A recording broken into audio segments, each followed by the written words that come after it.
Marshmallow test के मुतालिक, और मुझे लगा कि शायद आपने ये फ़ील किया हो कि विल पावर एक ऐसी चीज़ है जो जिसके अंदर है उसके अंदर है, जिसके अंदर नहीं है उसके अंदर नहीं है।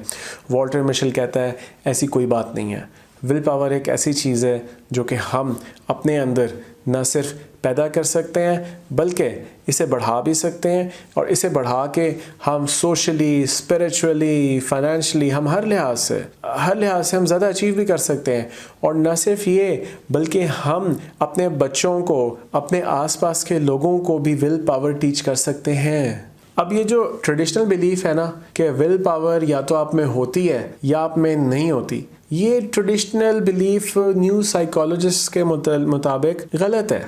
आप अपनी स्किल्स को, अपनी सोशल स्किल्स को, अपनी इमोशनल स्किल्स को और अपनी कॉग्निटिव स्किल्स को इस हद तक एनहांस कर सकते हैं कि आपकी विल पावर बहुत ज़्यादा इम्प्रूव हो जाए। हाँ, ये ज़रूर है कि कुछ लोगों के लिए इसे एनहांस करना थोड़ा सा ज़्यादा आसान होता है, कुछ के लिए थोड़ा सा मुश्किल होता है, लेकिन ये चीज़ एनहांस सबकी हो सकती है। और शुरू में थोड़ा सा मुश्किल होती है, लेकिन जैसे जैसे एनहांस होती जाती है और आपके सामने उसके रिजल्ट्स आते हैं तो आपका इस चीज़ पे एक बिलीफ बनना शुरू हो जाता है कि सेल्फ कंट्रोल एक ऐसी चीज़ है जो कि मैं गेन कर सकता हूँ। और जैसे जैसे आपका ये बिलीफ बनता जाता है, आपका सेल्फ कंट्रोल बढ़ने की जो स्पीड है, आपकी वो एबिलिटी के एनहांसमेंट की स्पीड भी बढ़ती जाती है। सेल्फ कंट्रोल का बहुत ज़्यादा ताल्लुक है दो चीज़ों से, कि आप लाइफ में कितने ज़्यादा सक्सेसफुल रहेंगे, और दूसरी चीज़ कि आपके अंदर इमोशनल स्टेबिलिटी, आपके अंदर जज्बात की मुस्तकिल मिजाजी,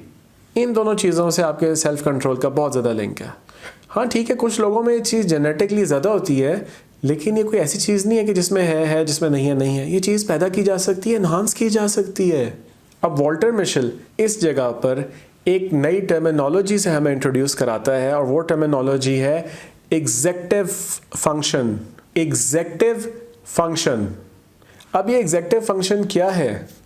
वॉल्टर मिशेल के मुताबिक एग्जेक्टिव फंक्शन हमारी इस चीज़ की सलाहियत है कि हम अपनी सोचों को, अपने जज्बात को, अपने ख्यालात और अपने एक्शंस को कंट्रोल कर सकें।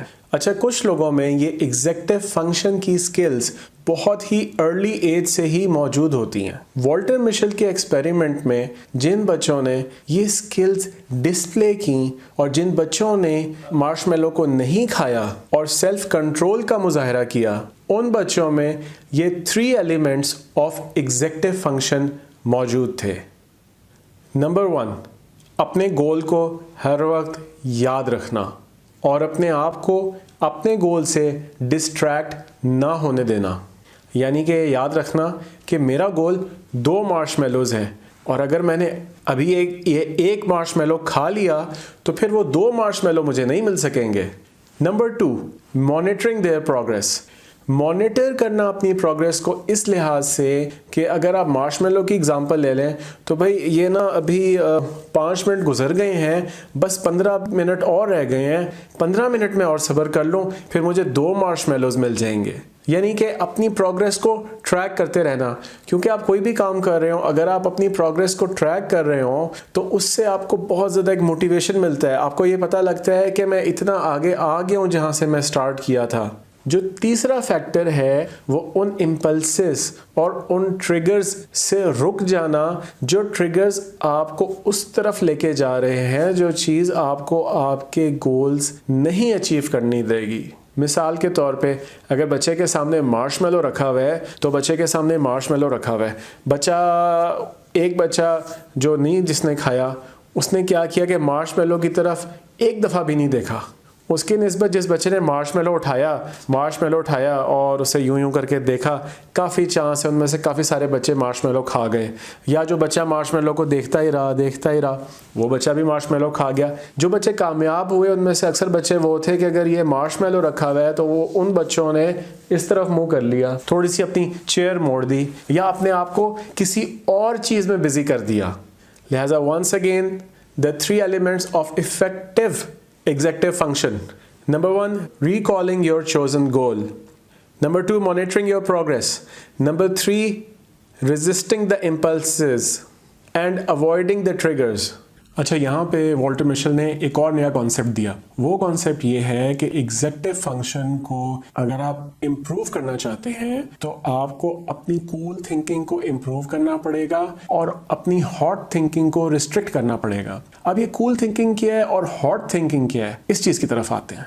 आई hope you have subscribe to my channel. मेरे चैनल को आपने सब्सक्राइब नहीं किया तो काइंडली कर लीजिए और साथ बेल आइकॉन पे ज़रूर क्लिक कीजिएगा so you don't miss a video.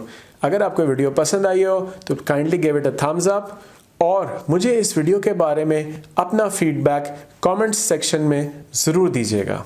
Thank you so much.